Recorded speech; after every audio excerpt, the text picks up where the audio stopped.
Happy New Year! We made it! 2024. Happy 2024 to everybody. And I am so excited to start this year off with a theme that I think is so fun. We are starting 2024 off right, doing Millennial Monsters. New theme for the new year. Bucky! I am so excited. So Millennial Monsters, we're going to be talking turn of the century remakes or like new takes. Yes, Y2K takes on like Universal monsters, I guess. And this first episode, my God, is just, in my eyes, perfection. We are going to be doing a fright fight, which we haven't done in a long time. It's been a while. It has been a while. Yeah. We're going to be doing a fright fight. It only feels right with these two movies. I agree. We're going to be talking Dracula 2000 from 2000 and Queen of the Damned from 2002. I'm just going to be screaming into the microphone the entire time. That's fine. I usually do. Dolphin mating noises. So fucking excited. I'm very, very excited. Mm-hmm. I'm very excited. This is our time, man. I know. It's our time to shine. This is our time. We're walking in the God. light now. Two great soundtracks. I agree. These soundtracks fuck so hard. Yes. Oh my God. They have no business going this hard. And yet, here we are. And I'm so grateful for that. I love that. Oh my goodness. If you're new here, I'm Liz, by the way. Oh yeah. I'm Sam. I just got so excited. I know. I feel that. I know. Like, I just feel like I'm glowing from the inside out. I love that. I know. We have a good lineup just like for this year in general. Oh yeah, we worked hard on this lineup, and especially this month. Mm-hmm. This is something like you thought of, and I love this. Thank you. I'm so excited for everything that's coming.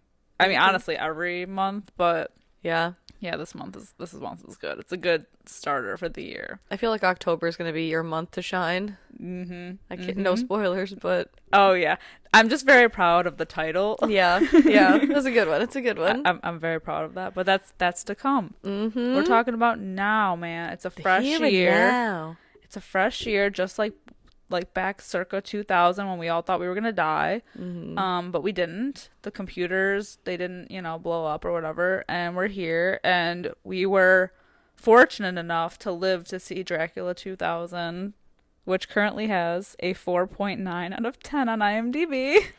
It does have a 17% on Rotten Tomatoes, which I will say is the exact same score that Queen of the Damned got. So, okay.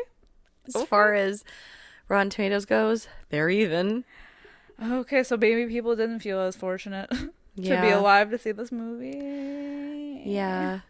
Unfortunately, it is a Weinstein Company movie.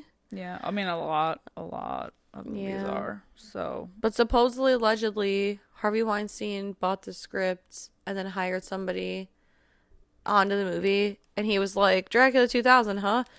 Is the script any good? And he said, no, it's garbage, but I bought it. You're hired. Because Dracula 2000 is a cool title. It is a cool title. It is. And, it's the Millennial Dracula. Yeah. It was coming. And since then, we've had so many others. Yeah, there were many before, and there will be many after. And that's what I love, because, you always have the classic Dracula movie, black and white, whatever. And then, I don't know, this was just such a fun, little hip way to do something more modern with it. I agree. It's fun. It's sexy. It's, like, not a good movie, but, like, a good movie. You know? You know what I mean? Yeah, it's okay. It is entertaining. The movie is trash. Yeah, but it's the best kind of trash. Yeah, exactly. Like I'm not watching it for the plot. I'm watching it because the nostalgia. Exactly, and it's just like a fun, vibey time capsule of a movie with Gerard Butler playing Dracula. It's insane. Yeah. He looks so different in this movie compared to now that I feel like if you didn't even know it was him, you if you didn't know ahead of time, you wouldn't even be able to recognize him. I can see that. It's crazy. He looks so young. Yeah, he does. It's like this and Phantom of the Opera are two movies where if you didn't know Gerard Butler was in it, you may not even figure out that he's the guy. Especially because he sings so beautifully as the Phantom. He did. Yeah. But you could easily miss him in that, I feel like, just because his face is kind of covered. But yeah, well, this one, he's like out. He's out there, man. Him and his Gene Simmons hairdo. Yeah. I know. But yeah, he looks so different in this movie compared to now. It's actually kind of crazy. You know what's funny? Back in the day when I had first seen this, I just remember thinking, why would they pick an ugly guy to play Dracula? And now I don't think he looks bad. Like, now that I'm older, you know, and my taste have changed. Or, like, when I was getting, as time passed, I was like, oh, he's not bad. But, like, upon first seeing this, I was like, ew. Yeah, I get that. Not for me. Yeah. I get that. Not for me. I think especially because I had actually seen Dracula 2000 after I had seen Queen of the Damned. So it's like when you're coming off of that. Oh, yeah. And then you watch Dracula 2000, you're like, oh. No, thank you. Ugh. But he looks good. I know. He be looking good. Well, who would your ideal Dracula be? I don't know. Me? Me? Me? I don't know. I'm very happy with Bill Skarsgård cast as Nosferatu. Yeah. In my mind, that makes sense. That's a movie we're very much looking forward to. Yeah. Ooh. Like classic Dracula. Because, I mean, I think Stuart Townsend as Lestat is very cute. Mm-hmm. Like, I agree. He looks good. I agree. Mm-hmm. But more on that later. Yeah, more to come. More to come. Exactly. Yes. Should we get into it then? Let's do it. Let's do it. So, okay, abysmal ratings. Terrible ratings. Be damned. Yeah. But it's a shame. You hate to see it. But we get right into it, man. Drac is a foot. He is a foot. We're on the Demeter, which has just been completely just wiped out. Ravaged. Everybody. Yeah. I love that he ties up the not the pilot, oh my god. The captain. Yeah, the pilot of the ship. The pilot of the ship. The captain of the ship. Yeah. That's like his signature thing to do. He ties him to the wheel. The wheel? Yeah. Yeah, well, you know. He's making a statement. Down. Yeah, I don't know. He's making a statement. Captain goes down with the ship. Yeah, one way or another. Yeah, and then he gets set loose in London, I think. Right? Or is it in America? No, it's America. Yeah, well then it flashes to 2000s London. Yeah, 2000 London to be specific. And I just love, okay, we need to talk about the fashion. The fashion, oh my god. The oversized leather jacket. Of course. The honestly, trench coat territory jackets. Both of these movies, they are like a highlight. But in this movie specifically, the leather jackets. It's a concerning amount of leather pieces, period. Oh, yeah. You know? Yeah, but like a full leather moment. A full leather situation, which to be fair, leather was a thing. I remember I didn't realize we were running the mile in 5th grade that specific day, and I wore red leather pants, and I was forced to run the mile in red leather pants with matching red leather shoes. I see. I'm surprised you got them off. You know, I had to cut them off. Never wore them again. Yeah, Jaws of life on those bad boys. Never wore them again. Let me tell you that. Oh my god. Yeah. And the trench coats. The trench coats. What a moment. And this is coming off of The Matrix, which was also a lot of leather and trench coat action happening here. So this was just like a whole moment. Yeah. It's very turn of the century style, I suppose. You know, I think it's because it's very dystopian and because we all thought we were going to die. Yeah. You know, I think it's fitting. I agree. Plus it looks so cool. Yeah. Everybody looks cool when they wear leather or pleather, whatever. I'm not here to discriminate. And let me just say, so we have Van Helsing in this movie, played by Christopher Plummer. I think he does a fantastic job. Me too. In this movie as Van Helsing. Yeah, and Johnny Lee Miller plays his like crony. I don't know. His like groupie. his like sidekick essentially. He works so Van Helsing is an antiques collector, and Johnny Lee Miller plays a guy named Simon who essentially goes and gets the antiques. So he works for Van Helsing. But as far as he knows, he's just an antiques dealer, collector, whatever. He doesn't realize that Van Helsing has been secretly using Dracula's blood through leeches to stay alive because he is guarding Dracula's body. And all of this comes up later, but I just feel like it's important that you know this now because basically he works for, Van Helsing owns like Carfax Antiques, and it gets broken into by a team of people comprised of the guy from House, Hyde from that 70s show, Yep. The one guy from Scary Movie, and a couple other people. Yeah, some people. Yeah, some other people. Which they die early anyway. So yeah, so like who cares? It's whatever. Yeah, they think that he has like the goods. Like he's hiding the goods. He's got the gold and all that. So they break into his vault. Unbeknownst to them, he has this vault secured for a reason, as he is holding on to the body of Dracula, his enemy. And they set up some booby traps trying to steal the body. This. I love the booby traps. Honestly, I feel like they should have been clued in that something wasn't right when they opened the vault and they were immediately met with a wall of skulls. Yeah. You know? Yeah.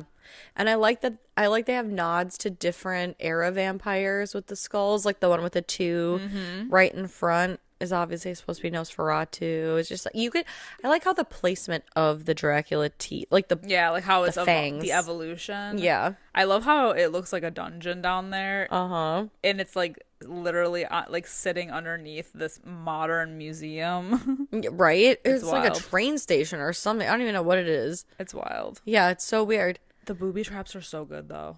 And they make me laugh. So like the booby traps go off. They try to move the casket to get it open, and the one guy dies on top of it because the booby trap comes down, and then another door comes swinging and kills another guy, so he's stuck to the spikes. And it just makes me laugh because obviously then Van Helsing's alerted that something's going on, and when he goes down to investigate, he lifts the door up to get in and the body's just stuck to it. And so Van Helsing just walks through like with the body just like, what the hell, stuck to the spikes. It's so funny. Oh my god. Like, how am I gonna clean this up? No shit. The maid's off. Yeah, once the alarm goes off, he's like, it can't be. Yeah, he knows. And so you realize pretty quick, oh, this guy's just not like an antiques collector. He's a vampire hunter. That's okay. And it's crazy that they take the coffin out of there. Like, that's got to be heavy. And they're just like taking it out of there like it's nothing. Yeah. It also slurps up blood, which I love. Sure do. It sure do. They get it on a cargo plane that's headed for like Costa Rica or something like that. And I'm sorry, it's headed for the Caymans. And while they're in the air, they're like, oh, we're about an hour outside of the Caymans. And I should say that they have a girl named Selena who worked for Van Helsing. So she basically helped them kind of break in. And she's on the plane because she's dating the one guy, Marcus, who is the guy from House. And she's like, I feel like she's essentially like bossing these dudes around. She's like, I don't care, just get the coffin open. Yeah, she is bossy. And so the one guy tries to get the coffin open. Who's that, Hyde? He gets the coffin Danny open. Masterson. Yeah, Danny Masterson. And there's a skeleton inside, but there's like jewels. And he's trying to rob this bitch. He's really fixated on the rubies that are like on that thing. That's when he opens it. Yep. But not really concerned about the body that's in there. Yeah, the crusty, scary body, which comes to life and kills him. Yeah. And kills another guy. It's and another another guy. Yeah. This plane scene. Yeah, the plane scene is odd. Because, I mean, he turns Selena then into a vampire. Also Marcus. And he kills everyone else, essentially. And you see... I do like what he looks like though, like right before his like final transformation, when he's got like the white hair and like the white contacts. Like, he looks creepy. He looks cool, yeah. Yeah. And then he finally gets like his last like dose of blood, and then he becomes the rock and roll vampire. Yeah, rock and roll vampire. Meanwhile, he sees Mary, and Mary is seeing him in visions that she has. So Mary Heller is a young woman living in, I think, the French Quarter of New Orleans. And she keeps having these nightmares / visions of Dracula, and they're so real that he's like basically in the room with her despite him being on the plane. So much so that like Lucy, her roommate, played by Vitamin C, walks like through him at one point and like clears the vision. And I think it's so funny. I feel like it's another like, I don't even know what you like, footprint of like or a snapshot of time, because she works at Virgin Records. Oh my God. They both do like the mega store where they sell like CDs, and it's just funny because we don't have that anymore. I know. It's so sad. I also want to say that I feel like her visions with him could easily be like, because he looks so much like an old romance novel cover guy. Yeah. I feel like, I mean, because she suspects that something is going on with her potential lineage, with her mother and everything, because she goes to counseling. Her counselor priest is Nathan Fillion. And he's like all hush hush about everything. She's like wanting to get information out of him about like what her mom was up to involving all this, and she's like, my mom's dead, whatever. I know she confessed things to you, but like you can tell me now. And he's like, nah. He's like, I really can't. Yeah. It's like patient confidentiality, but with a priest. Yeah. Yeah, and I do think I love the little nods too to like the original Dracula with her roommate being Lucy Westerman, but in the book it's Lucy Westenra. Yeah. And there's Mina in the original, and then her name's Mary in this. Well, there is even a Dr. Seward in this too, but I think it's like a very bit role. Yeah, and then so eventually they all kind of get to New Orleans because Van Helsing gets there too. Surprisingly flies commercial. He's a modest man. Yeah, really, for having like all of the money in the world, it seems like. He don't want to draw attention to himself. No, he's got to stay on the radar. Yeah, of course. Because he sees on the news when he gets to the airport that there was a plane crash in the swamp.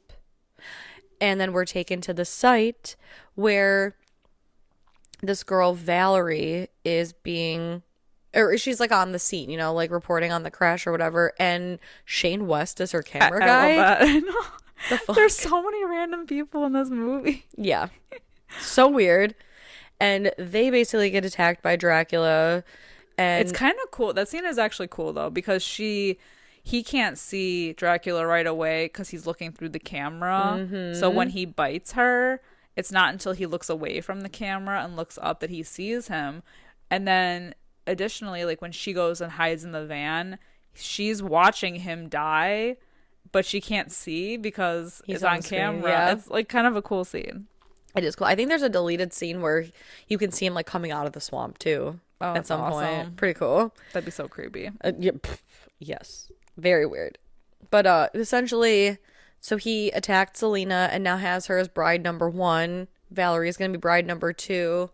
And later he'll have a third bride. So we're still doing this like 3 brides angle in this movie as well. But Simon kind of reveals that he followed Van Helsing to New Orleans. And they figure out from the news that the bodies of the people from the plane crash were taken to like a makeshift kind of like a town hall. Yes, a town hall for like a makeshift morgue. And so when they go, they end up killing Hyde, the vampire Hyde, Danny Masterson, and they're going to kill Selena. Like Simon has everything like geared up and ready to go. But he like lets her get away because she's like, are you gonna Yeah, like, she guilts him into it. Yeah, because she's like, what are you're going to explain this? Because the cops show up, and Marcus also gets away because he jumps out of a window, but not before he gets stabbed in the eye in a scene that I love because, of course, Johnny Lee Miller being, you know, like a antiques dealer or whatever, he's got all these cool things. So he holds up a cross and says, Marcus says, I'm an atheist. And he says, God loves you anyway, and hits a button and it turns into a little knife. I love that. Stabs in the eye. I know. I'm always like, oh my God. The sass. Badass. The sass in this movie is so good. God loves you anyway. But yeah, so now those two are still alive. Yeah, I but don't know Selena why. gets taken into custody. They leave her alive, and whatever. Yeah. I think he's still kind of just in shock that the fact that he's learning that, oh my God, all of these vampires are actually real. It's only been like a day. Yeah, exactly. He's like, my boss is not just an antiques collector. He's a vampire He's the hunter. real deal. Mm-hmm. Yes. So once they leave, Van Helsing tells Simon that his name is not actually Matthew, like he says. You know, like that's how Simon has known him, that he's actually Abraham Van Helsing, and that he is still alive through the leeches and Dracula blood, blah, blah, blah. And he's doing that so he can stay alive to keep Dracula basically down, to make sure that he doesn't, walk around. And they really don't know a ton about him, except that Dracula can't be killed by normal vampire things, killing methods. Which is not true. Well, like the sun? Yeah. Yeah. That's the only thing. That's the only thing they haven't tried. If they're going off of those rules, and we're meant to believe that, they've tried it all, and they know that, then why didn't they try the sun sooner? But I wonder if, with the ending, him getting forgiveness or something was, a thing. Maybe. I don't know. It makes no sense. It's fine. It makes no sense. I'm not here I'm here to question, but I'm not here to question. I totally agree. That's something I've always been like, okay. Yeah, he can't be killed. Obvious? We've tried the garlic and the steak and the beheadings. Yeah. But not the sun. Not the sun. And have they tried to behead him? For real? Probably not. Yeah, exactly. I don't think they got the chance. Yeah, probably not. But anyway, they're like, oh yeah, this is all we know about him, that he can't be killed by normal means, and also he detests all things Christian. It's a very big plot point, okay? It comes up a lot. But yeah, they mention it a bit. Yeah. We also should mention that Mary is Van Helsing's daughter. Yes, because at this point he's like, I have a daughter, and her name is Mary. We should probably find her. Yeah. And they go to Mardi Gras, and it's lit. Yes. Oh, yeah, this takes place during Mardi Gras. They decide they're going to split up and divide their efforts. So Van Helsing's going to go look for Mary at her home, and Simon's going to go look for her at her place of work. Mind you, Simon is just finding out all of this information, just finding out that Van Helsing has a daughter, has seen exactly one photo of Mary, and yet he's like, perfect. I'm on the case. I know where she works. I know what she looks like. I'm on it. But I love when Dracula struts into the Virgin Megastore. And only women are looking for CDs. Did you notice only women are in that store? Right. And they all want a piece of him so bad. Oh, yeah. The sexual magnetism in that store. Boy, I would have turned too, though. I would have. Honestly, I would have. It's the trench coat, isn't it? It's the Gene Simmons hair. It's the Gene Simmons It's the wig. It's the leather everything. Yeah, leather daddy. Yeah, he walks through. Everyone's staring. He meets Lucy Westerman, who is played by Vitamin C, which is funny because at one point, Mary, who is at work with her, she just has a freak out. She's like, I have to leave. And she runs away.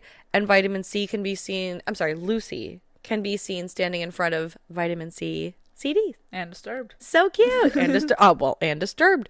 A common thread between these two vampire movies. Right? Lots of Disturbed on the soundtrack. Oh my God. And I just love that Lucy's like, oh, you're looking for Mary? She's not here right now. She's actually my roommate. In fact, we should probably go check my house, you total complete stranger that I just met and have asked 0 questions. Yeah, I don't even think she needed to get the, the Dracula eyes. No. Like, she was already, like, on board with all of this. I think that he was amused by that. That's why he didn't even... He's like, I don't even need to try with this one. She's just gonna, like, we're going for it. She's like, oh, she wants to fuck me. Because I don't even need to, like, seduce her. No glamour here. Yeah, no glamour. No glamour needed. Nope. She struts right out of work. The way that these employees are able to just come and go, like Mary just leaves, Lucy just leaves. Yeah, what the fuck's up with that? No one's clocking in or out. There's no consequences, but so like Lucy leaves her job, takes this complete stranger who is asked about her roommate, and not only shows them their home, but lets him inside and is like, Mary's room's down here, mine's up here, her mom used to live here, she was really weird and religious, I'm so glad she's gone. And then she's like, go ahead and make yourself comfortable, I'll be right back. And I do again, like the nod to the original Dracula, how in the original he says, I never drink wine. She offers him coffee and he says, I don't drink coffee. Fun. But she's like, what do you like? I don't know. I can think of some things to feed you. They end up just like fucking on the ceiling. Yeah, the levitation sex scene. Yes. They're wild. Rolling around. She's having a grand old time. And voila, he's got bride number 3. Cute. He's got his happy little family. That was quick. I feel like this movie makes quick work. I feel like this movie only takes place over the course of like 3 days. He's got his whole like army of women. Mm-hmm. Well, and they're all good looking. Yes, they are. It's the leather jacket. Objectively good looking. Yeah. Who isn't drawn to a leather daddy? Leather daddy. Leather Drac. So Simon finds Mary and tells her... Who's back at work, by the way. Yeah, she's back at work, and like they get interrupted because then he gets attacked by Marcus, who he then beheads, which is a great scene. Yeah. Goes flying into the dumpster. And he says, "Never." What does he say? Like, never fuck with an antiques dealer? Something like that? Yeah, something like that. Some ad-lib shit like that. Yeah. And then like the most disappointing part about this movie is when Van Helsing goes to the house to fight Dracula, and like Dracula just throws him into a mirror and he's like dead. Yeah. I wanted like something. Well, he's been fighting him off for years, like centuries.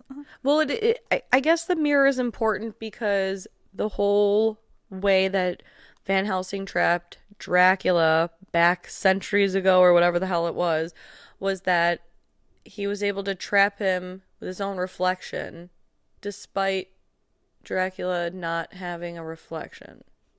Right. Somehow, some way. Dracula figures out that there's a mirror situation.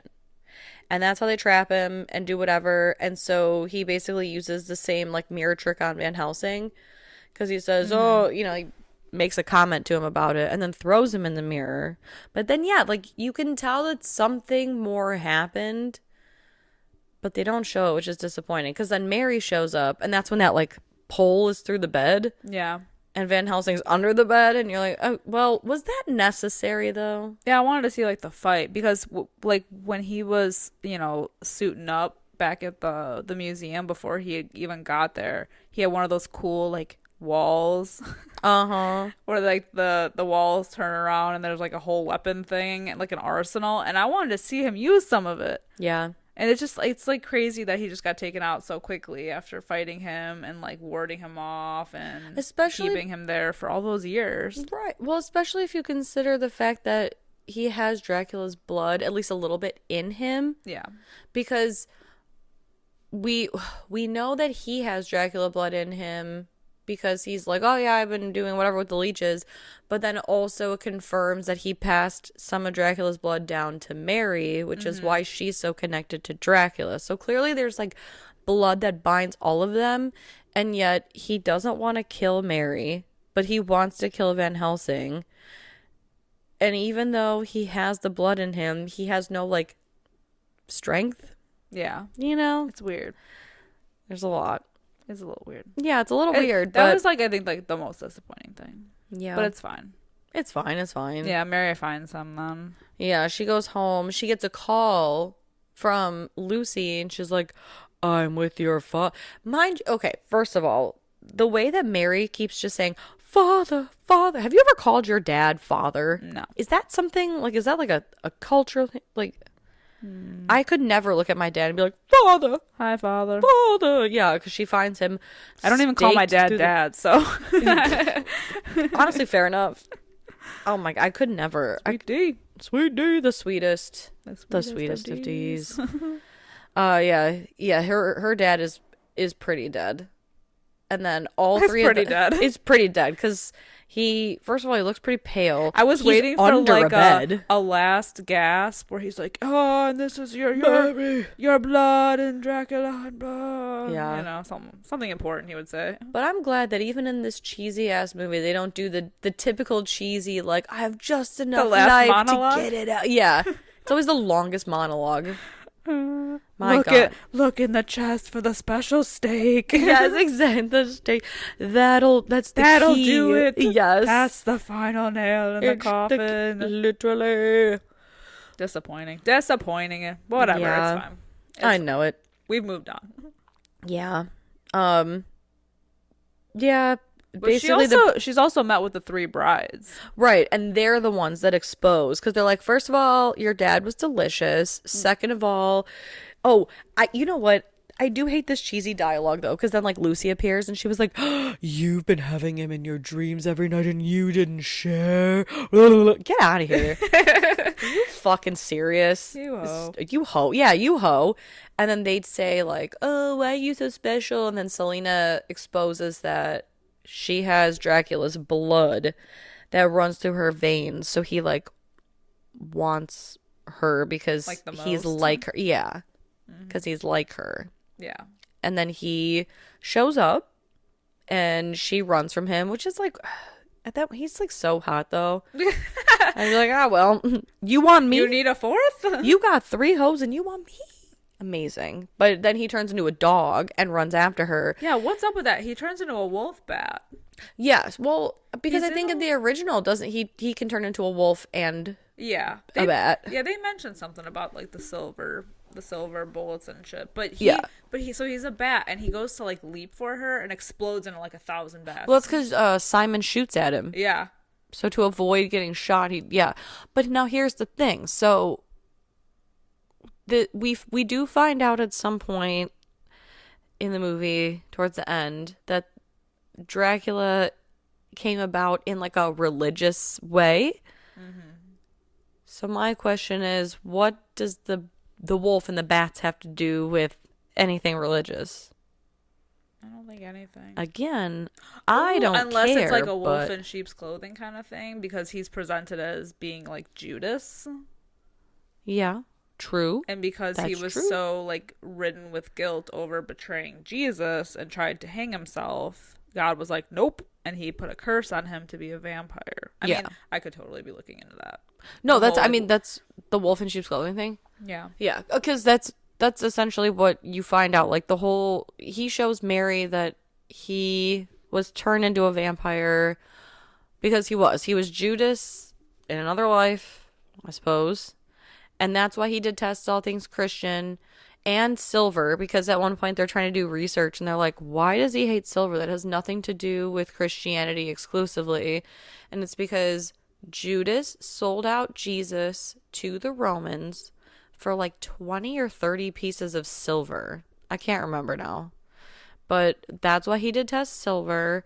But then he tried to hang himself because he felt so guilty. But when he did hang himself, the rope snapped because Jesus said, no, no, no. You son of a bitch. You're supposed to walk walk the world for all eternity. Basically, I guess under the guise of night. I guess he can't walk in the light. I don't know. It's very religious, but that's the only thing I could see the wolf in sheep's clothing thing. The bats don't make sense to me entirely. None of this movie makes sense to me, but yeah. It's like, it's very much just whatever looks cool. But so after that, they just were doing nods after nods, I think, at this point. Yeah. Which is fine. And I mean, like, really after that, like, this movie goes pretty quick. I do, before, like, all of this happens, though, I do really enjoy the scene of Dracula walking through the French Quarter and just seeing The people and like the debauchery and the Mardi Gras of it all. And we get like he stands.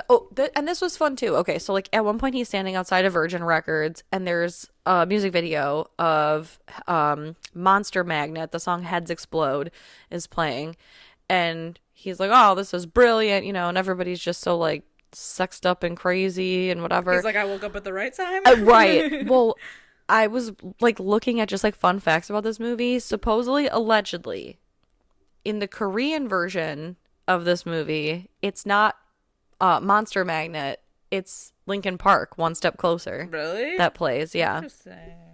Why? I'd like to see that. I don't know. Huh. I don't know. Where are they? Maybe it's the video because it has so much like nudity and things like that. I don't know if it's like a band thing or whatever. Maybe. Yeah. Interesting. So very interesting. That's wild. But I really like that scene of just him. Yeah. Like, what the fuck? Yeah. This is cool. Well, because if you're gonna bring Dracula to like this like century, then I feel like he has to have time to kind of just acclimate himself a little bit. Yeah. Yeah, very true. See enjoy what he's working the surroundings. With. Yeah. Yeah. I mean, that happens in our next movie, so it's only right. So true. Yeah, these movies are kind of similar that way. Yeah. I woke up at the perfect time, because this is like what I'm all about. Amen. And he came in with the leather coat. He was ready. He was already dressed for the century. It sure was. The early part, at least. Well, I guess he stole that because that's what like Hyde was wearing. Oh, that's true. I can't not call him Hyde. Yeah. I know we don't support Danny Masterson though. Disappointing.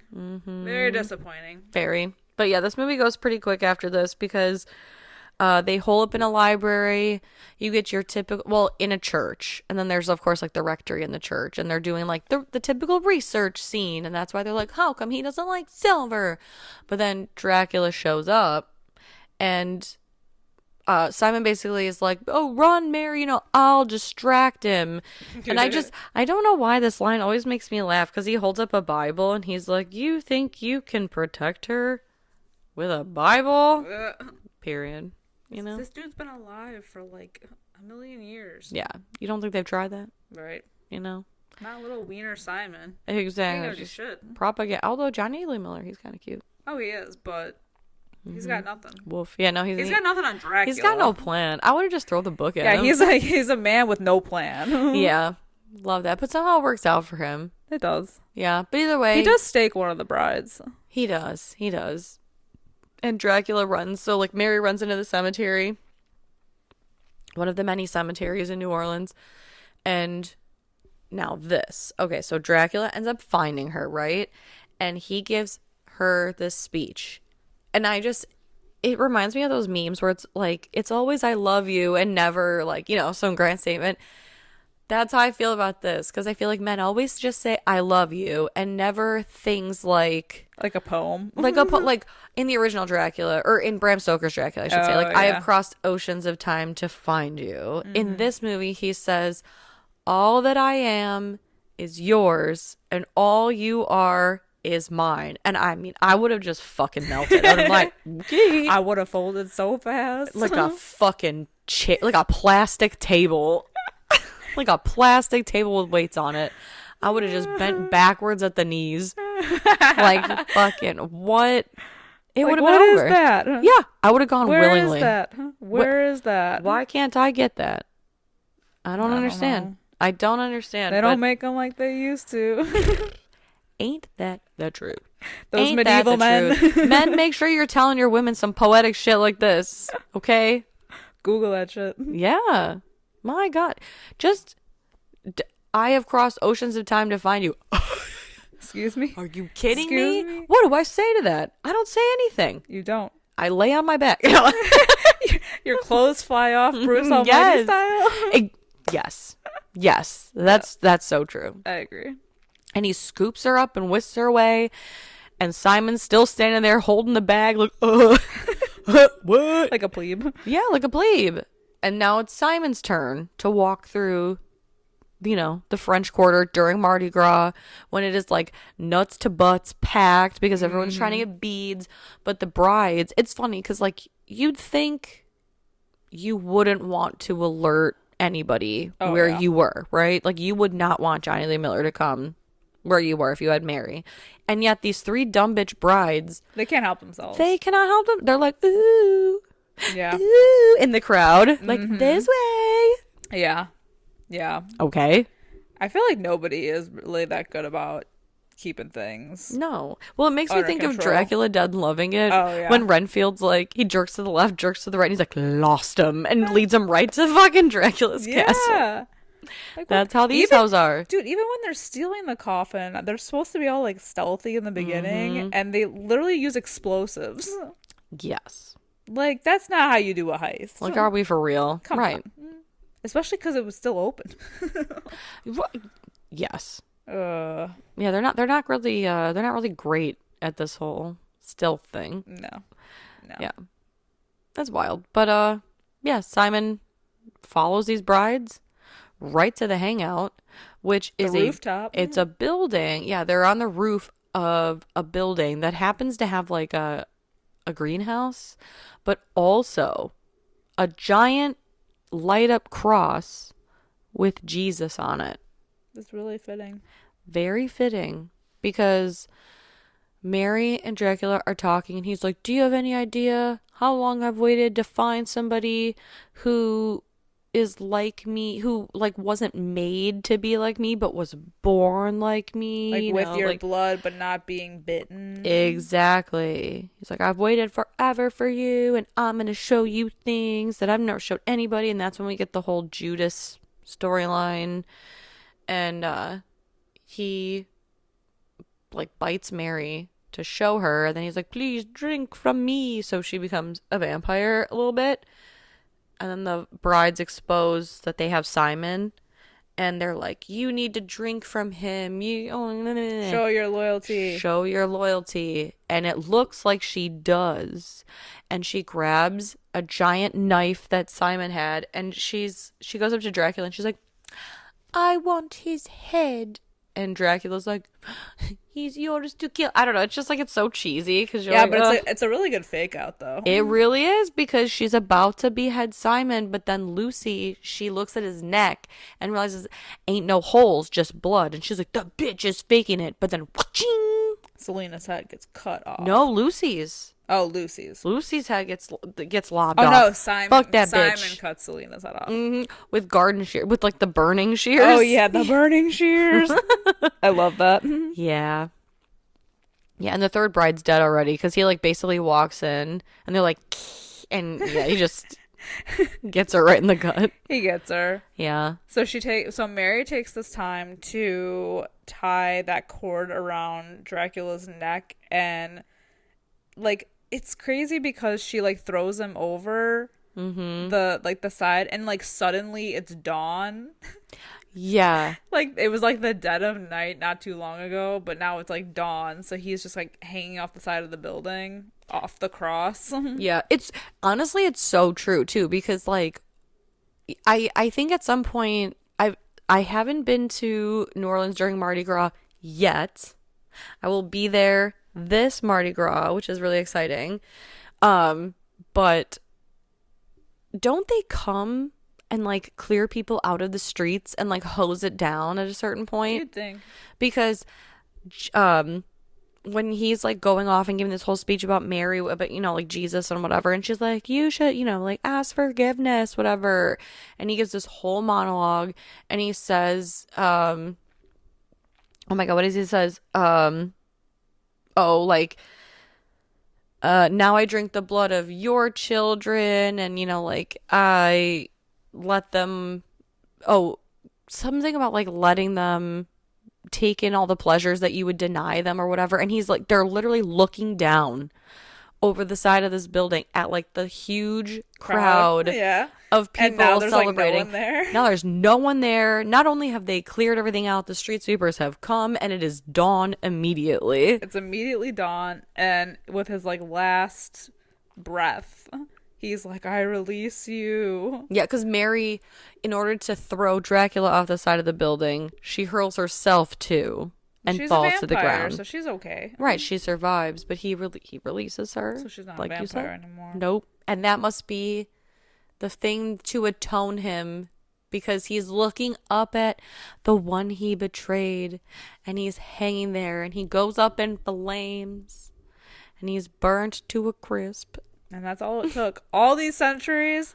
But throw his ass in the sun. But they left it kind of open-ended for a sequel, which we did. We got a sequel and a third movie, neither of which have Gerard Butler returning, as far as I know. And I have not seen the other two because, frankly, I don't think they're going to be good. What are the sequels called? I know the second one is called Dracula 2 Ascension, I think. And then I don't remember what the third one is called. They didn't want to keep up with the Dracula 2001. Right? Dracula 01. I think they're all on HBO, if anyone has Max. Interesting. And you're interested in checking any of them out, which I suggest you check this one out. Yeah. I suggest that you check this one out lightly. Yeah, I would not take it seriously. Yeah. But here's the thing. It's such a fun movie, and it's ridiculous, but like in the best way. Yeah. In the early 2000s way, that's probably going to be the theme of this entire month, honestly, because what we're going to say about all of these movies, because it's just, it was a different time, and it's so nostalgic. Totally. It's such a blast. Yeah. Yeah, they do leave it open-ended because then, like, Mary...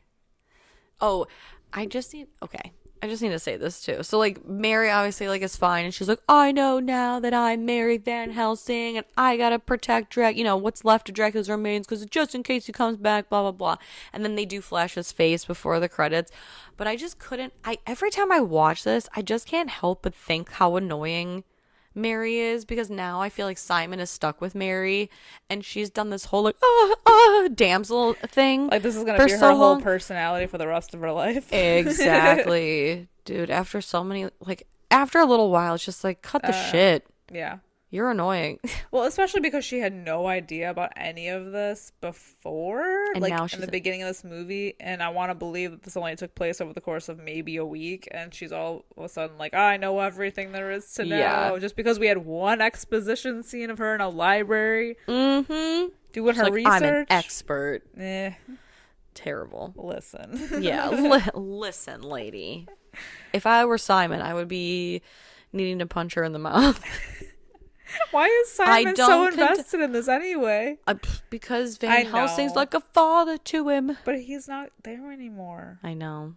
It's just, I don't know. Whatever. I release you. Yeah, right? Never. All right. What's your rating on Dracula 2000? Okay. If I'm rating it on... I know, this is hard because if I'm rating it on how good the movie is, but we don't do that. We rate it on how much we enjoy it. Yeah. Like if I'm rating it solely movie, I mean, it's got to be like a 2 out of 5, but I'm giving it a 4 out of 5 because I'm so glad you said that, because I was also gonna give yes that. I was like, is that too high? No, because I feel like I know it's high. It is high, but it's fun. Mm-hmm. It's fun. It's higher than I think the movie deserves. That's not what I'm no, I think that's what you mean. No, it is what you mean because it's true. It is high for this kind of movie, but again, it's more so the fact that it's fun, it's nostalgic, it's fucking bizarre, but we're here for it because this is our time, man. Amen. This is our time. It's enjoyable as F, and I would highly recommend you watch this.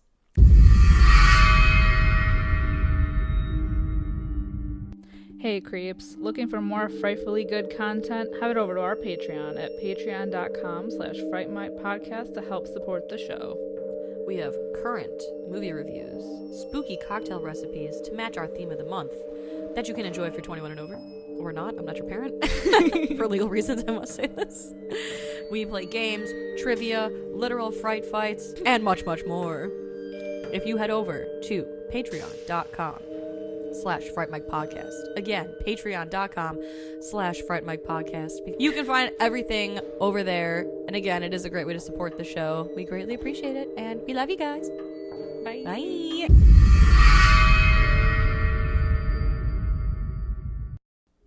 All right. Next up, Queen of the Dead from 2002, which currently has a 5.2 out of 10 on IMDb. 17% on Rotten Tomatoes. I said it once, I'll say it again, and super undeserving of that score. I agree. At least the IMDb score is higher. A little bit higher than Dracula 2000. Very true, very true. And only 2 years later. I just need to say this for everyone listening so you know where my head and my heart are at. I already know. You already know. I already know. Queen of the Damned is a movie that has just been a part of my being, I think, since I was born. Mm-hmm. It is so special to me. It is a movie that I cannot live without. It is a movie that I have seen probably more than 1,000 times. I wish I was exaggerating. I've made all of my friends watch it anytime they would sleep over at my house. It is just... It's literal perfection to me, and I am going to cry if anybody says anything negative about this movie. So just know that I will be gushing about this movie the entire time that we talk about. I welcome the gushing. Yes. This movie is fantastic, and I won't hear otherwise. No. So if they do come for slander. You, come right back. Yeah. I'm blocking because I can't handle it. I will sit here and say that I dislike The Exorcist and Jaws, but I will not stand for Queen of the Damned slander. Oh, you'll get that. No matter what. I will. I can't help it. I can't help what I like. You know, again, this is just a movie that, like, you know, is ridiculous, but it's our kind of ridiculous. It's, you know, it's for us. Yeah. This is why we're here. When this came out, I was like 11, 12, somewhere in there. So just like, I really think it like molded me and altered, like this movie just like altered the fabric of my being. Which is crazy because I know we had kind of mentioned we were setting up to record that neither of us remember the first time we watched this movie. It just became. It just, yeah. It was here and we saw it and we've watched it since. So I don't even know. Like, I don't have a history of like, oh my God, I remember where I was the first time I watched this movie. No idea. No idea. Same thing. I know with Dracula 2000, at least I remember that I had seen it for the first time on HBO. Mm-hmm. Like, it was a day I was homesick from school and I was like, Dracula 2000, sure. But this movie, yeah, I know. I feel like it's just one of those, it's just always been there. Yeah. I've just always known it. It's always been a part of me. It's always been a part of me. I came out of the womb just being like that Dracula, you know, Queen of the Damned 2002 is going to be hated by so many people, but not I. But not me. Not Have you read the book? No. I have. And that's probably why I like this movie so much. Yeah, I have the book, but I've never read it. So, I mean, I'm going to go out on a limb here and assume that the book is nothing like the movie. Well, so from what I've gathered about this movie is I think it's based on the Vampire Lestat and Queen of the Damned, but more so the Vampire Lestat. Yeah, that's the second book, I believe. I think Queen of the Damned is the third book. Okay. In that whole... Is Interview with the Vampire the first? Yeah. Okay. Yeah, it's Interview with the Vampire Lestat, and then Queen of the Damned. I see. I believe. I know Anne Rice herself has like basically denounced this movie. Yeah. Which is a bummer. I feel like we could have got a sequel. Yeah. Or at least, yeah, a little something. Yeah. But that's okay. I don't need it. This movie is perfect in my eyes, as is. And don't even get me started on the soundtrack. It's so fucking fire. So it awoken Lestat from his slumber. Yes. He came crawling out of his grave. He sure did. To rock out to Disturbed. Well, who wouldn't? Jesus. I thought I saw a spider. Ooh. I freaked out for a second. If you heard anything, it was just me. If you heard something, you didn't. If you heard something, it was just me getting spooked. But yeah. Disturbed. He heard Disturbed. He heard Orgy. He heard Korn. He heard Static X. Yep. Linkin Park. I mean, come on. Are we fucking serious? This soundtrack verse is just, it's stacked. And this is like what I meant in the beginning when I said that both of these vampires, they awoke and they're like, this is the time. This is the time to rise. Exactly. He just knew. He came strutting out of there. Yeah. He fed a little bit and he went right to his house where all his groupies are. Yeah, this band was just playing, and he said, "Your music is your music's dope. I'm gonna make all your dreams come true. I'm gonna sing for your band, and we're gonna be world famous." And they said, "Okay." Yeah, and this movie also takes place in New Orleans, which is great. I will say, the fact that they chose Jonathan Davis to sing like Lestat's parts. Oh my god, it's so good. It sounds so good. It just like fits the vibe of the movie so well. It fits like Stuart Townsend so well, I feel, like in his character. He is fine as fuck. Oh my, the way, like the speed with which I would sell my soul to be with him, it would astound you. Yes. Oh yeah, I agree. I would leave everything I know behind. Like, don't even question it. Yeah, I would leave. He looks fantastic in this movie. Yeah. And he plays a very good Lestat. Oh my god. Oh my god. Yeah. Absolutely.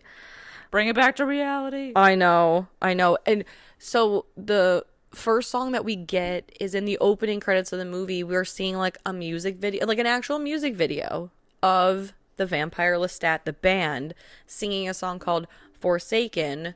And it's disappointing because like in the movie we get the Jonathan Davis version of all these songs, like Slept So Long, Redeemer, Forsaken, and all that. And then on the soundtrack, I guess there was some sort of dispute. Yeah, I read that. So they had other artists cover the songs, which they're still good, but they're just not what I'm used to. Right. So back in the day when, like pirating music was like a thing, like LimeWire, BearShare, uTorrent, all these stuff, I found the Jonathan Davis version of these songs, and I have them pirated. I still have them. Am I allowed to say that? Am I going to get in trouble? Probably. But I have them, and I remember my dad used to be able to make custom ringtones for your phone back when that was like a thing. So you had the ringtone? I had the Forsaken Jonathan Davis ringtone for years. That's awesome. I wonder if my dad still has that file on his computer, but it's sickening. I don't know how much I love this movie. LimeWire crashed his computer completely. Oh yeah, we've had plenty of viruses. Rest in peace on all of our old computers. R.I.P. So sorry about that. Now I do not pirate music. I pay for Spotify Premium. Okay, please don't come for me, anybody. Any government officials listening. And it's not on Spotify. Okay, but so the Jonathan Davis version of any of these songs is not on Spotify, but actually I don't think. But the soundtrack itself is, including the violin song that's played in the movie. Which and that shit goes so hard. Yeah, so good. Oh my god, I got a boner. And him playing it, yeah, as if it's nothing. As if it's nothing. It's nothing. I used to play the viola. It's not the violin, but it's like the bigger cousin. It's the older sister. Twice removed. Yeah. I really wanted to play the cello, but the viola was tight for a minute. Yeah. That was fine. I could have played with him. You could have. He could have played the violin. I would have been a little bit in the deeper the area, It's fine. Yeah. We would have had a band. That would have been cool. I would have been in the band. But you were like, what, 13 when this came out? 12. So I was, yeah. Yeah. Yeah. A little young. So we were both a little young. Yeah. I would have figured it out. The second I saw the poster for this movie, I was like, who is this? Mm-hmm. I mean, okay, so Aaliyah, obviously. Also gorgeous. Rest in peace. Yeah. So devastating. Yeah, like the poster for this movie, goddamn. Both of them. They're both attractive. Both attractive people. Oh my, and Aaliyah gets top billing, despite the fact that she is really not in this movie that often. I know, and it's crazy. It's crazy when you think about it, because Queen of the Damned, we're expecting... She's the titular character. Yeah. Yeah, but she really isn't in that often, or that much. Nope. Yeah, it's crazy. It's crazy. This is Lestat's movie. Yeah. Isn't it? Yeah. Isn't it just? I feel like they could have just made this movie The Vampire Lestat.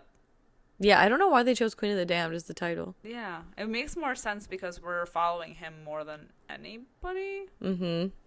And she just kind of happens to show up. Yeah. At some point. Yeah. It's kind of crazy. Whatever. You know, I'm still happy about it. Right. I'm still happy about it. I could definitely pick this apart, but I'm like, I don't even care, whatever. It's fine. It makes no sense, and that's okay with me. It's fine. Yeah, so after the band becomes popular, they do like a press kind of junket thing, and they're asking Lestat, you know, hey, we hear that like in your lyrics, you're kind of dropping vampire clues and, you know, exposing things. Is that true? And he's like, yeah. And I bet they're going to be pissed off because they're like, oh, isn't that going to like upset other vampires or, you know, whatever. And he's like, yeah, I imagine so. But I'm kind of like calling them out. And he's going to put on a live performance in Death Valley in like a few days. And they're like, what would you say to the other vampires listening? And he says, come out wherever you are. See you all in Death Valley. So it's like he's calling them out because he wants to live in the open and other vampires are pissed off. So he's like, come at me. Well, that's the thing about him is that ever since he was created, he didn't believe that it was right for vampires to live in the shadows and be ashamed of like who they are and always live your life in hiding. Like, if you're going to live for eternity, why don't you live it up? Amen. So he calls them out because he's like, it's time to come back out to the light and make yourselves known. Mm-hmm. Our time is now. Which is problematic, you know, whatever. Yeah. That's him. True. For him, yeah. Very troublesome. Very briefly, but it's fine. Yeah. It's fine. Then we cut over to Jessie, who is like kind of talking about like how she has these visions, whatever, of her aunt. She's like the head of like that secret research society for vampires. She's not even the head. She's an intern. Sorry, she's an intern. Because she does. Now, here's the thing. Yeah, she works for Talamasca, which is like a paranormal research thing in London. And first of all, I got to say this too. She says that she was watching Lestat's music video for Redeemer with big ol' hard eyes, by the way, because she's like, who this? What? Yeah. And then she says that she was listening to his music and she looked at the lyrics where it says, take a walk down the aisle at the end of the mile, give your life to my charms in the Admiral's arms. And she's like, now that means something to me. I just want to point out that those lyrics are not in the Redeemer song. It's just for the movie. The actual song is a song on the soundtrack, but the lyrics that she points out are not in that song. So I think what bothers me about her is that she just has this like entitled, like, I know that he is gonna want me. Oh yeah. Like immediately. Like she goes to the show and she's like, out of the crowd of like thousands of people, like he is gonna hear me when I call his name. She's a fucking pick-me, man. But it's crazy because at first she's just trying to prove, like, so she says that she doesn't even think that Lestat's a real vampire until she reads these lyrics and looks into it, because she says there was a bar called the Admiral's Arms in old like Miles End or what, I don't even know, something like in old London. She tracked down old leases and there is a bar there, and she took a picture and these nerds at this table are like, who took this picture? And she's like, me. And they're like, you're an intern, you don't do field work. Who gives a shit, ma'am? She's giving you free information on something paranormal, which is your whole shtick, and you're just like, yeah, who cares how you got it? Right. And so Jessie's like mentor, David, he wants to talk to her. And not only does he show her paintings of this, like, over time, this guy who keeps appearing, his name is Marius. He's Lestat's maker. So he's already out. Like, they already know about him. Yeah, they've been new. Okay. Yeah, like, they've known. So it's like, why are we all still hiding? Because he's still hiding, you know? Right. Whatever. And so on top of showing her the paintings, he's also like, I have this also. And it's Lestat's journal.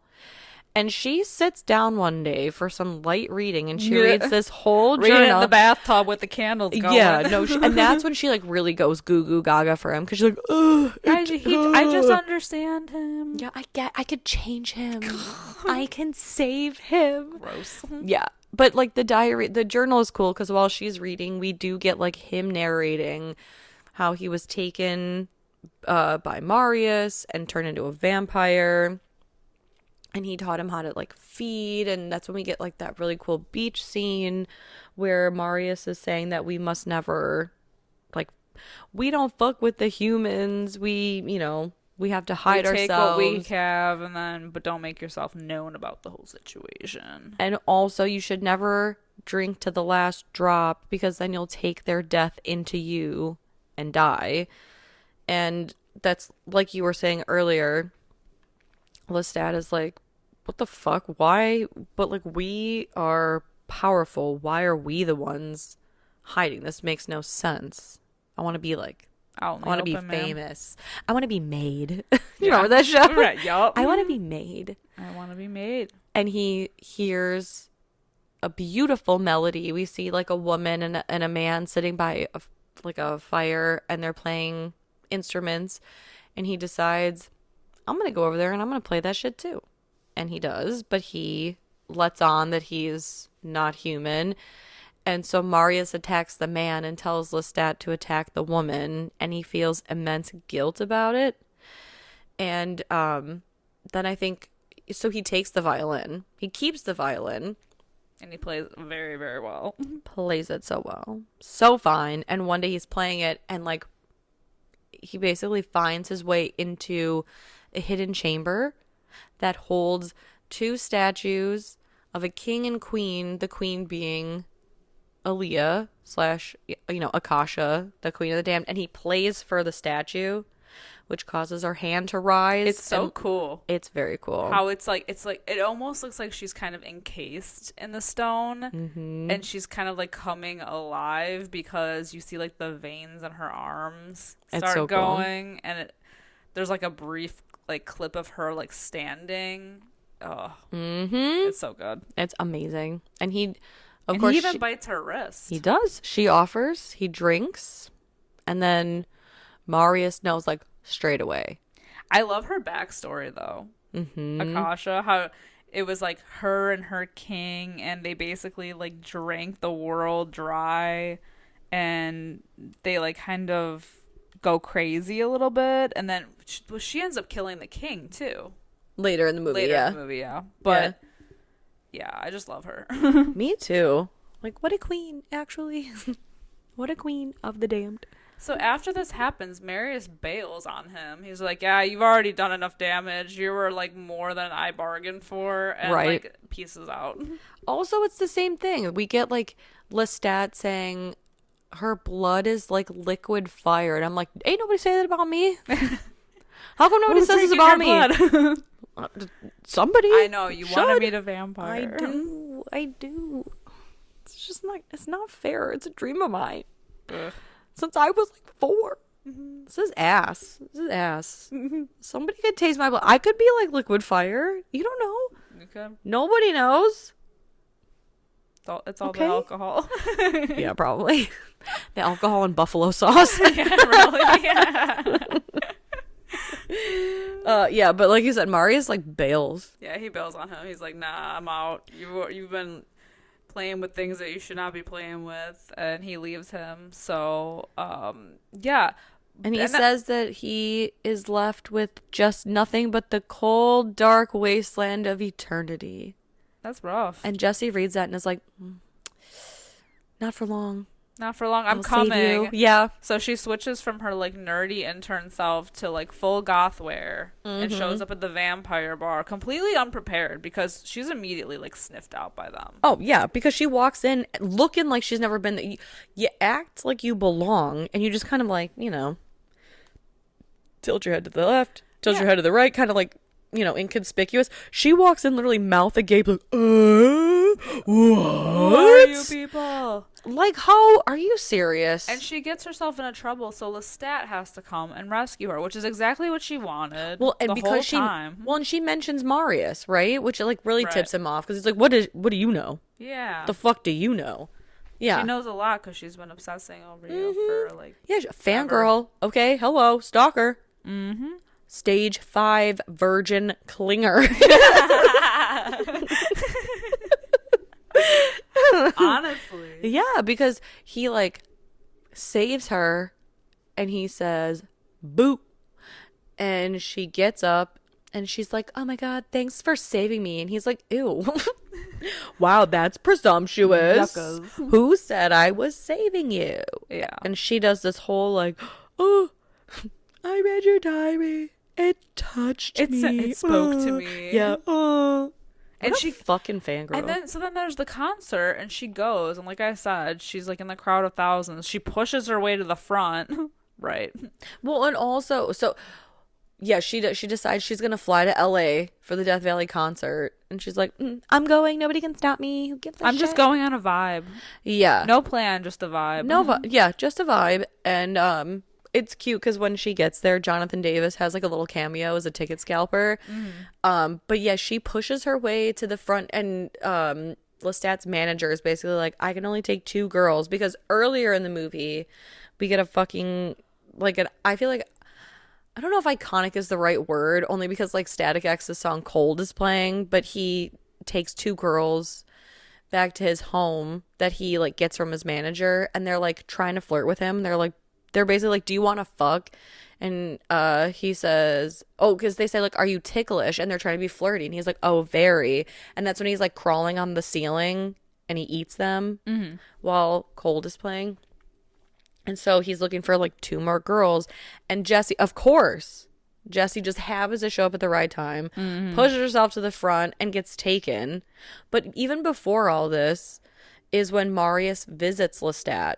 So they're in LA at his like LA mansion with his band or whatever, and Marius reappears. I love when he comes in though, and he's like literally just vibing in his coffin. Yes, with the headphones on. Yeah, that's what I do.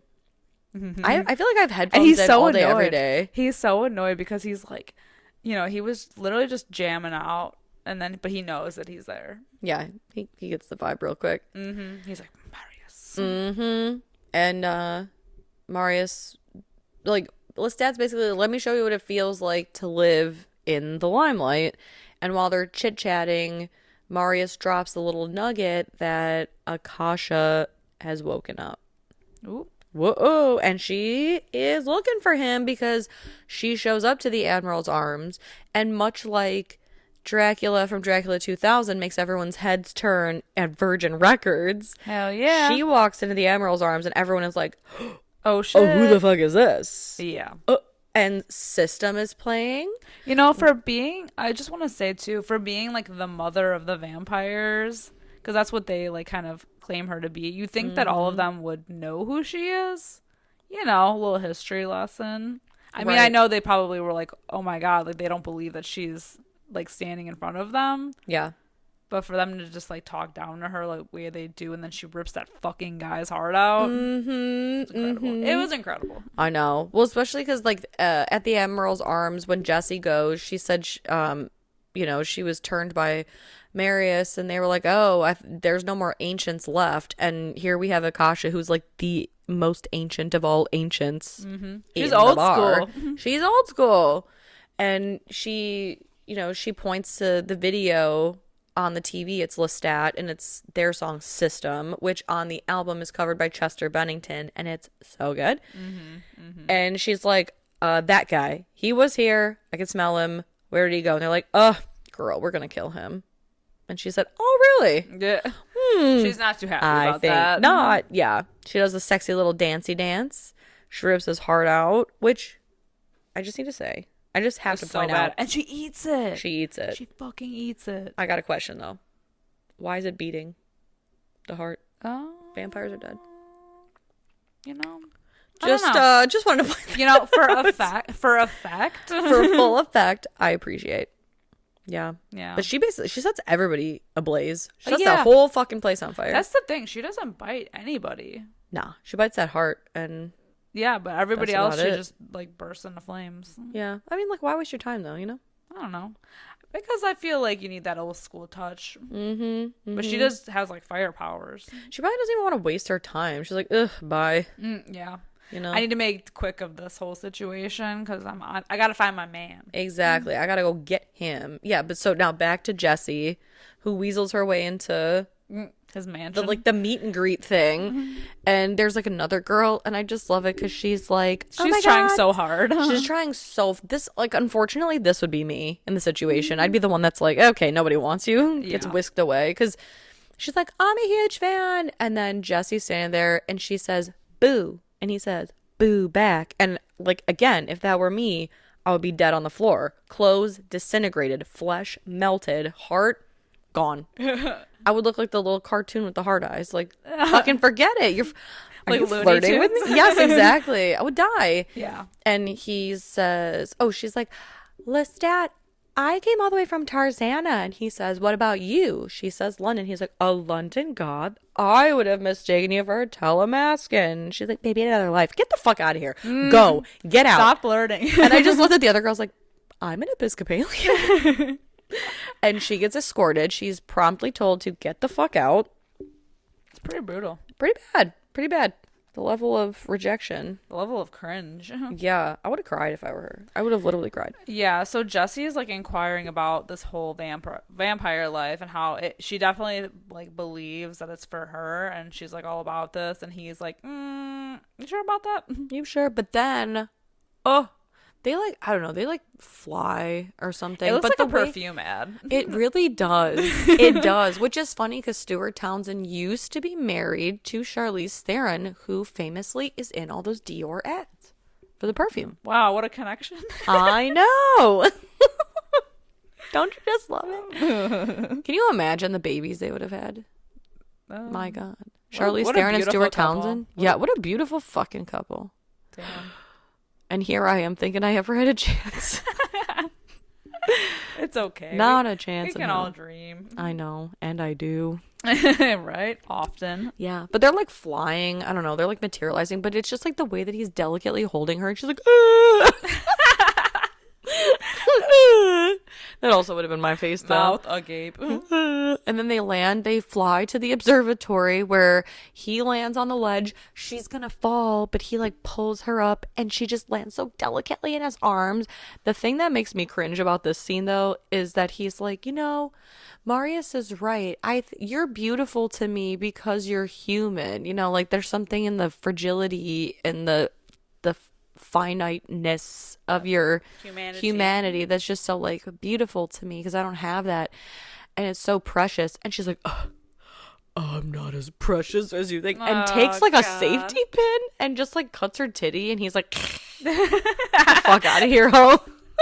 Listen. Yeah. Oh honey, and he's like, you really think you want this? And then they fly to like a park where he brutally feeds and attacks like this woman, and it's like hard for her to watch. Like she's not as prepared as she claims that she is. Homie hasn't done her homework. Nope. I mean, for that fine piece of ass, I'd have been like, do it again. Again. I'll help. Yeah. I'll hold her down. Put me in, coach. Yeah. What you need, I got you. Roll up your sleeves and get to it. No. I would have been like, can I hold your hair back while you do that? Right. Like, what the hell? Right. Get in there, girl. Yeah. The fuck? You're going to cut your titty and be like, but the second it really matters, you're like, disgusting. I can't. Yeah. Fucking asshole. It's all cringe. It's all cringe. Every scene with him and her. I know. But you know what I do love is like he feeds on her and he's like, is that what you like? And she's like, and he's like, I thought so. And he just walks away after flying her ass halfway across LA. I'm like, good. I'm going to take the bus back, I guess. I don't have any money for the bus. Can you fly me back? Right. Yeah, so then this like all culminates to like everybody going to Death Valley, right? Because now it's showtime. And this scene is super cool. I think this was actually filmed in Australia. Yeah, it was. And they literally like, I think they put an ad out. They were like, any goths in the area, we need you as extras. We have 3,000 goths. They came out in droves, baby. And it's cool because at one point, so the first song that they perform is Slept So Long, which is a great song. And on the soundtrack, it's performed by Jay Gordon of Orgy, I believe.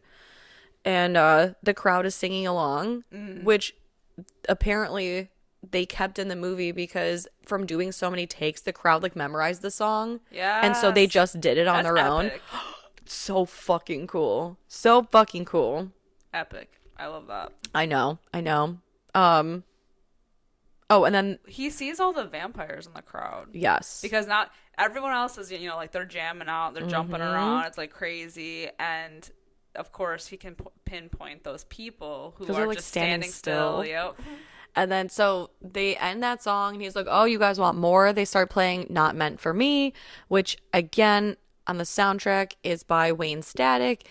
And that's when all the vampires come. Yeah. And like start attacking. And you get these like it's so slow-mo action things. Yeah. It's pretty cringe. But I look past it. Yeah. We have to. You make exceptions, We have to. It's like when you first meet a dude and you're like, he's just perfect. Walk right past those red flags. 100%. Ignoring everything that I like. It's so cute, though, because they go to attack Lestat, but Marius comes out of the crowd and, like, helps him fight him off. Mm-hmm. And that's just, like, lovely. Right, a father protecting his son. Exactly. Because that's, like, even when Marius and Lestat are talking in L.A., and he's like, how did you find me? And he's like, well, I just found the most gauche house on the block, but also I made you. He's like, sassy, I always know where you are. I like him. Yeah. But speaking of cringe, though, when Akasha comes and takes him away, that's another perfume ad. Another perfume ad. Why is everybody floating around? Dude, I don't know. It's weird. And also, like, when he's about to take Jessie, he's like, I don't know, you're still human and attached to your skin. This might hurt. And she's like, I don't give a shit. You're just flying. Yeah. You're just, like, floating. I don't even know what you're doing. It's not like you rematerialized somewhere. Yeah, what the fuck? I don't know. But yeah, they leave. And he's like, hey. Oh, hey, you're here. Oh my God, it's you. They take the most erotic bath to Deftones. Yes. Oh my God. Best scene in the movie. Hottest scene in the movie. Hottest scene in the movie. Change by Deftones is one of the, like, inkiest, sexiest, like, dirtiest, raunchiest songs. Yes. Yeah. Like, you just want somebody to just fucking choke you a little bit.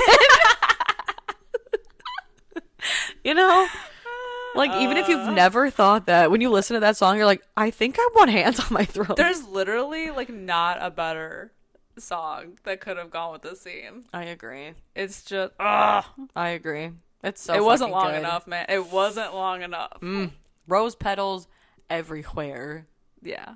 I just like, too, like, before they even take this bath, she's like, hello, my love. And he's like, my love. And she's like, yeah, you're my king now. And he's like, all right, okay. Tight. Okay, you're hot. Sick. Yeah, exactly. Like, you're cute. And then he wakes up after, I mean, the banging that took place. He's in a coma. Yeah, bro. I would have been in a 3-day coma. Yep. After getting dicked down like that. But he, like, wakes up and there's corpse. I mean, first of all, he can go into the sun. Yeah. Because that's a benefit of her blood. Being with her, drinking her blood. But there's, like, bodies he's everywhere. There's, like, euphoria happening here. Like, there's just, like, he's, like, on the next level. Mm-hmm. Yeah, there are corpses He's so everywhere. 3008. Yeah, dude, like, the amount of corpses. Yeah. She had to feast after that fuck. Yeah, that's what I'm saying. She needed something to get her energy back up. It's like having a cigarette to her. Exactly. Smoke a whole pack. She smoked like 50 guys, man. Oh my God. She had herself quite the feast. No. Yeah. And she's Did like, we mention that this is on like an island? She takes him like an island. Yeah. I don't know where the fuck they are. I don't know They're where like the fuck Mykonos. they are either. Yeah, what the fuck? I don't know. How did she just acquire this shit? Cause I don't know. It's her summer home. Yeah, right? That's our summer house. Yeah. Yeah. And she basically is like, oh, those people? Yeah, who gives a shit? Like, yeah, they didn't really, like, they weren't grateful for anything, so I just, like, made them nothing. And he's like, well, who the fuck are we supposed to rule over? She's like, wasn't that great what we had last night? You trying to fuck that up? I do like the conversation that they have with him being like, what are we going to rule over, a bunch of corpses? Mm-hmm. A kingdom of corpses. And I think that, like, he realizes, like, quickly that she's just unhinged. Mm-hmm. Like, last night was great. I'm gonna let you do you, but I'm gonna step out this way. Right. He's like, well, I'm not really looking for anything serious. Yeah. I thought you were being silly with that whole, like, oh, you're my king. you know? Yeah, she's just like out for blood, man. And Yeah. he wants to be out there, but I don't think he wants to do it at the cost of like the world. Well, you know, He wants to be popular. that's the thing. I think it's like a, I want to be famous, but I don't want to be that famous. Yeah. You know? Yeah. Like for me, He wants I'd to love have fun. be. She's all about rich. like, you know, Yeah. She's just out here the killing. power. Yeah, she like what's gonna stop her? Right. She's out there like saying like who gonna check me? Yeah. Boo. Yeah. Yeah.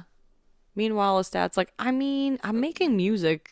It's going pretty well. It's going. Yeah, I'm wearing my leather pants. And boy does he. And he's got a groupies galore. He's got a full groupie Yeah. buffet every night. It's true.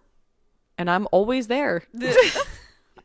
I'm always there. I'm always waiting. No, the way that those leather pants Sit. cling on his hips, just barely. You could write a romance novel. I could. I should. Should I? Honestly, I feel like this entire episode is just a romance novel. Yeah. Yeah, for me, I mean, I'm just sitting here naked at this point. She's clothes disintegrated. Yeah. I'm empty. I'm empty. Yeah, aren't we all? Yeah, definitely. Yeah, well, she's like, so anyway, we should probably get to killing and all that stuff. Especially that little girlfriend of yours, a little redhead I saw. Yeah, she don't Who's like her. that? Especially when they meet up with them. I know. Okay, let Yeah, me tell you. and where the fuck does So this funny. scene come from? So yeah, this like again, it's so weird because I feel like a lot like the first scene with Jessie is just like I had a dream about this place or whatever with her Aunt Maharet, and now it's like the She's same just there. thing. Yeah, she's just there again. But I guess they did show up at the concert, so maybe they took Jessie. Yeah. But this scene just like comes out of left field where she like wakes up, excuse me, in her Aunt Maharet's house, I think. Mm-hmm. Everything looks like stone. Yeah. Like everybody lives in castles, Mm-hmm. even though they're not. They're in like modern Yeah, they're in modern times. but everything is lit by fire. Yeah. Reminds me of Saltburn. Yeah, that's true. The Saltburn house. Yeah. Yeah, but it feels very ancient, and Jessie's like, oh my god, Auntie, how's it hanging? And she's like, oh, slightly to the left, but we do have this Akasha problem. She'll probably be here soon. Just they're letting having you know. a whole vampire meeting. Yeah, there's like a council, I don't know, there's like a group, and then Marius is there also. And I love that Akasha and Lestat just show up and like blow the doors off the hinges, and they're like, hey. I feel like there was something that it really had to cut this movie down because there was like a bunch of shit that we missed in between that all of these people are just suddenly there at the same time. If you have the DVD, there are 2 pages of deleted scenes from this movie. Yeah, there's like a ton of deleted scenes. That makes sense. And this movie's like an hour and 40 minutes or whatever, but you could tell there's like a lot of shit missing. This movie should have been 3 hours. 3.5 hours I would have watched. Unrated, director's cut. Please. Oh my god. Oh, yes. Yeah, so they show up and they crash the party.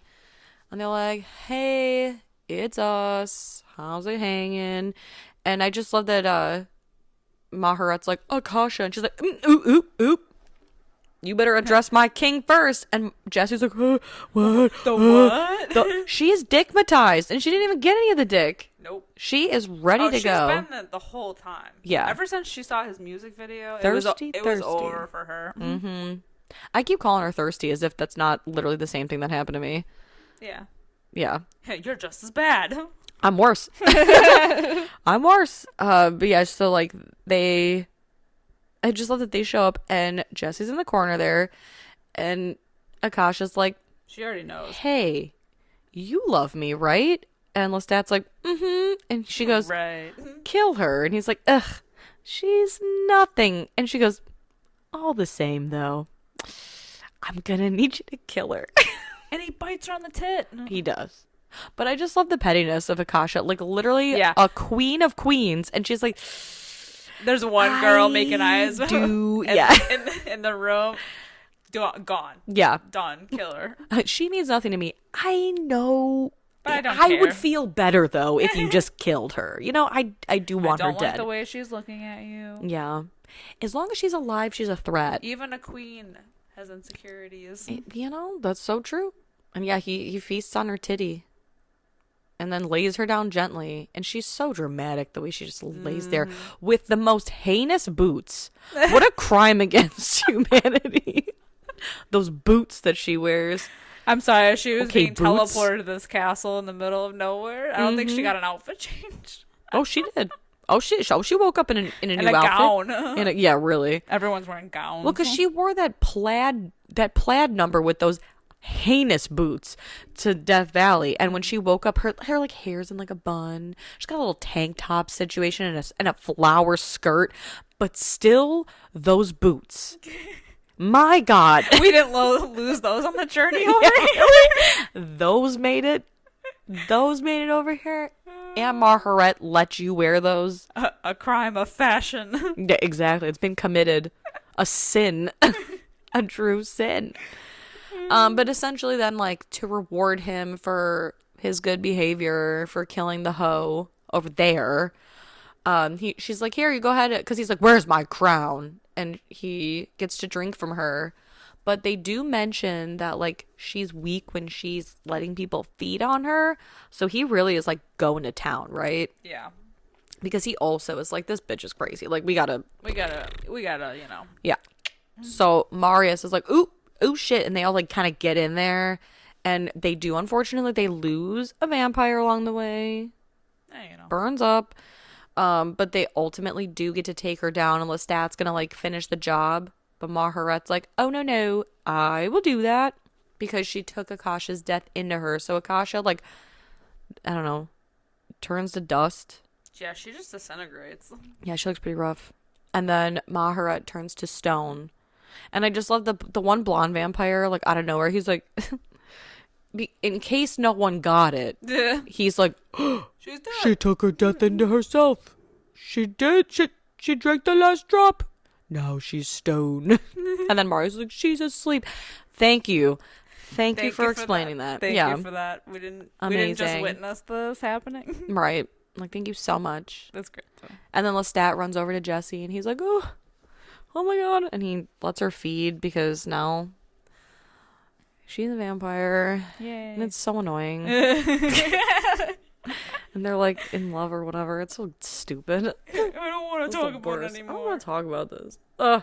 But so they like they end up going to David's at the end of the movie so she can show off like how hot and vampiric she is. And Lestat, she looks she basically looks the same but with makeup.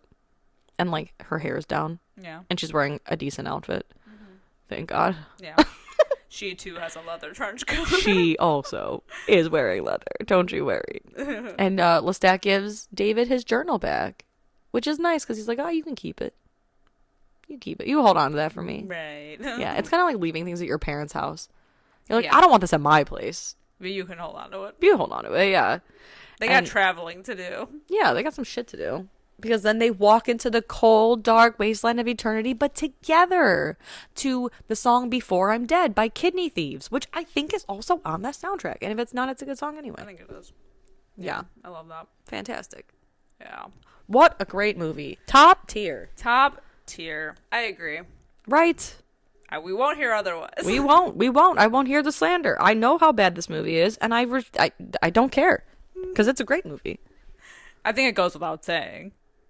5 out of 5. 5 out of 5. 5 out of 5. 6 out of 5 if we include the soundtrack. Oh, the soundtrack is the best part about this movie. Other than Stuart Townsend. Yes, well, of course. And Aaliyah. Well, rest in peace to the queen. To the true queen. And this movie is dedicated to her memory because it was released posthumously. She had already passed. That's insane. Mm-hmm. It's so sad. I know. Ugh. She was 22. That's so sad. I remember. Disgusting, yeah. I remember when it all happened. It's crazy. And she died in a plane crash. Yeah. The fuck? I know. What a talent. And I, like, obviously I've never met her, but everyone just talks about how, like, unbelievably talented and kind she was. Aww. It's so upsetting. I know. And it's sad, too, that Anne Rice, obviously, like, the movie doesn't have good reviews, but that she didn't want to even like acknowledge its existence. Yeah. Because like it just wasn't her jam, I guess. She said, and I quote, no, I'm just kidding. But she just, she wrote like old school vampires. So she probably saw what they did with all the modern stuff, and she's like, no. She said, not my Lestat. No. Mm-mm. But we like this Lestat, okay? Yeah, he's hot. Okay. Yeah. And I haven't read the book, so it means nothing to me. Exactly. You know, this will forever be my Lestat. And I've seen Interview with the Vampire. I don't claim Tom Cruise as my Lestat. Absolutely not. No. Good movie, but no. Yeah. It's a movie. It's Tom Cruise. Yeah. It's Tom Cruise. Yeah. I'm good. It's scary. And not in the ways it's meant to be. This is a much better Lestat. Yeah, so anyway, thank you guys for listening to the most thirstiest episode to start the new year on. Yeah, it's only gonna go uphill or downhill from here. Depending on how you look at it, yes. It's just, this was like an hour and a half just us barking incessantly. Mostly me, I feel. No, I guess equally. Oh, yeah. Yeah. But thank you guys so much for listening and tuning in. If you're still here, bless you all. Bless you all. But let us know what you guys think of these two movies over on our socials. If you don't know where to find us, we are on Facebook, Instagram, Twitter. I'm not calling it X. I'm just not. Discord, Reddit. Yeah, come talk about this episode after in Discord. Yeah. I want to know. I'm scared. We got a whole section where we could talk about our new episode drops. I need to know what everybody thinks about this movie. I'm scared. I'm not. Fight me in the comments. Don't fight me, I'm delicate. No, I'm just kidding. But yes, please come discuss the movies. The discussion is the best part. If you love it or hate it, I don't care. Meet us over there. Also, if you guys have a moment and you would be so kind, please leave us a 5-star review, a nice little comment anywhere you can. Like our stuff, share our stuff, tell your friends, tell your loved ones, tell your most hated enemies. I don't care. Just spread the love. Get us out there to more Fright fans like yourself. And tune in next week to more Millennial Monsters. Until next time, I'm Sam. I'm Liz. Rest in peace.